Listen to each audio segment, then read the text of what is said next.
Dear students, today I am going to teach you very important lesson, and that the topic is the First World War and the Russian Empire.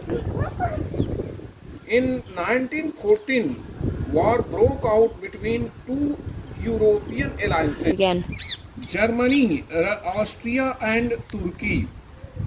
ये पहले गुट में थे, ये तीन, Germany, Austria and तुर्की, और दूसरे गुट में फ्रांस, ब्रिटेन एंड रसिया।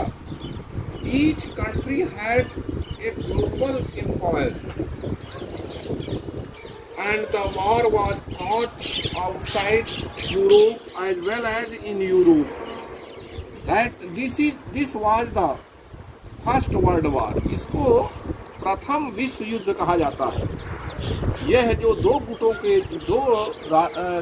बीच में युद्ध हुआ, इसको विश्व युद्ध कहा जाता है। In Russia, the war was initially popular and people rallied around Tsar Nicholas II. As the war continued, though the Tsar refused to consult the main parties in the Duma, support wore thin, anti-German sentiments ran high, as can be seen in the remaining of St.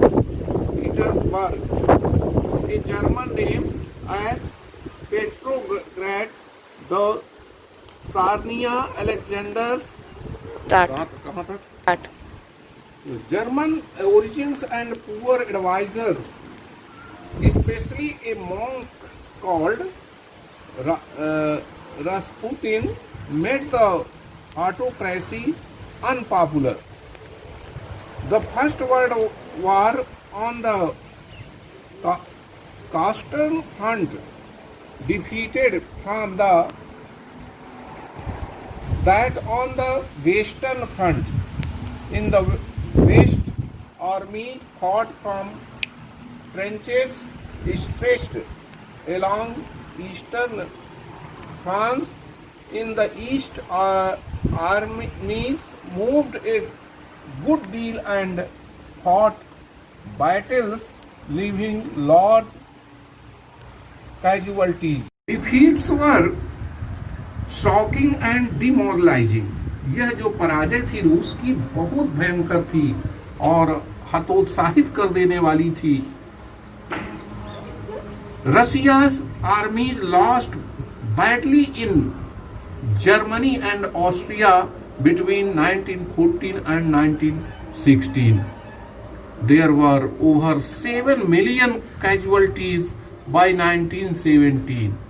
As they retreated, the Russian army destroyed crafts and buildings to prevent the enemy from being able to live off the land. इस युद्ध में बहुत भयंकर नुकसान हुआ और ये पूरी तरह से जर्मनी रसिया को नष्ट कर देना चाहती थी। The destruction of crops and buildings led to over 3 million refugees in Russia. The situation discredited the government and the Tsar. Soldiers did not wish to fight such a war. और इतना भयंकर बुरी तरह से रसिया को पराजित किया कि वहाँ की सेना फिर से युद्ध करने के लायक न रह जाए, यानी उनको बहुत ही क्षति पहुँचाया। So dear students, this is the topic. I hope you have understood it.